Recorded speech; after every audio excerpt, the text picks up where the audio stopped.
When Frank took his two sons, Henry and Mateo, to watch a football game, big stadium, loud, expensive tickets he had saved for months. They found their seats, the game started.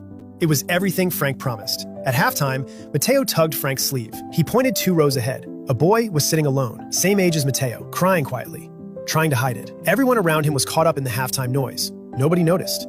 Frank looked at the boy, then looked at Mateo. He said, "Go and sit with him." Mateo looked at him. Frank said, "Go." Mateo walked over, sat beside the crying boy.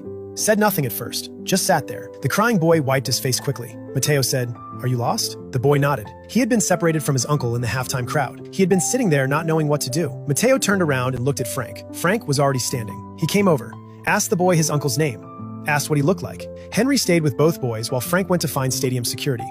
They found the uncle within 15 minutes.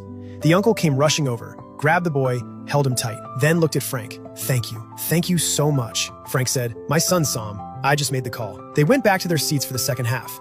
Henry looked at Mateo, said, "You see everything, don't you?" Mateo shrugged, said, "He was crying and nobody was looking." Henry said nothing. He sat back and watched the game. But he kept thinking about that, about how Mateo looked at a whole stadium full of people and found the one who needed help, about how everyone else was looking at the pitch, and Mateo was looking at people. At halftime, Henry had been on his phone. He put it in his pocket. Henry put his arm around Mateo for a moment. Mateo didn't even notice.